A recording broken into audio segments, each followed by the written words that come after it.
इधर वक्फ संशोधन बिल को ले लोकसभा और राज्यसभा में पास करा दिया गया है। विपक्ष ने इस बिल का विरोध करने में कोई कोर कसर नहीं छोड़ी। अब कांग्रेस ने ऐलान किया है कि इस बिल को कोर्ट के दरवाजे तक ले जाया जाएगा, यानी कि सुप्रीम कोर्ट तक।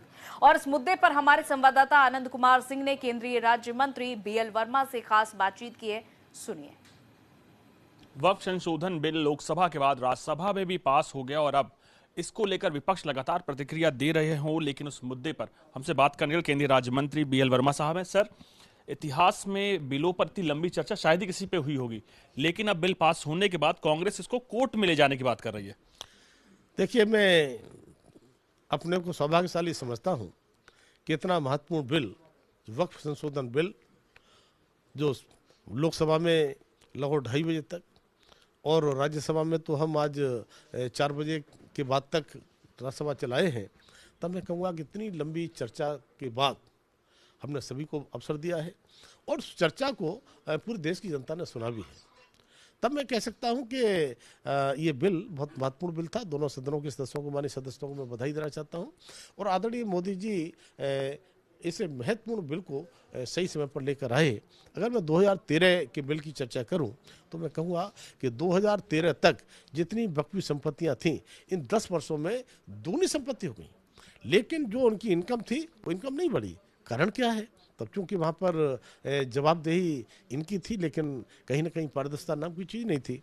और आज ये बिल आने के बाद में इस वक्फ में पारदर्शिता आएगी, आम मुसलमान की सहभागिता होगी और मैं कह सकता हूं कि हमारी महिलाओं के लिए 3 तलाक की प्रथा से मुक्ति मिलने के बाद में भी सम्मान नहीं मिलता था, इस बिल के माध्यम से उनको भी सम्मान मिलेगा, हमारी बहनों को भी सम्मान मिलेगा। और जिस तरह से वक्फ लगातार गलत संपत्तियों पर अपने दावे जताता जा रहा था, मुझे लगता है कि अब शायद सरकारी ज़मीन हो या गलत ज़मीन हो, उसको नहीं जता पाएगा और जो वक्फी ज़मीनें हैं वो सभी मुसलमानों को लाभ मिले, इस तरह का बिल में प्रावधान किए गए। सर, अगर कांग्रेस की बात की जाए, देखिए कांग्रेस इसका विरोध पहले भी कर रही थी और आज भी कर रही है, कोर्ट तक जाने की बात कर रही है, लेकिन संसद का काम होता है बिल बनाना।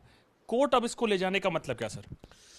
देखिए, कांग्रेस हो या एनडीए गठबंधन के अन्य सहयोगी दल हो, हम कह सकते हैं कि हमेशा माननीय मोदी जी ने जब जो अच्छे काम किए हैं उनका भी ये कांग्रेस एनडीए गठबंधन के लोग हमेशा विरोध करते हैं, लेकिन विरोध करने से कोई उन पर असर पड़ने वाला हम पर नहीं है। और जब कोर्ट का सवाल है तो वो स्वतंत्र है, जा सकते हैं, लेकिन कोर्ट भी देखेगा ना।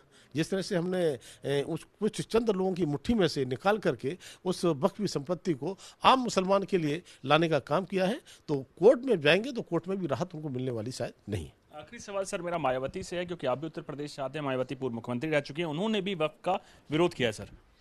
देखिए, चाहे मायावती जी हो या समाजवादी पार्टी हो, चाहे कांग्रेस हो या कांग्रेस के अन्य गठबंधन के लोग हों, ये सब के सब केवल और केवल मुस्लिम तुष्टीकरण की राजनीति करते हैं।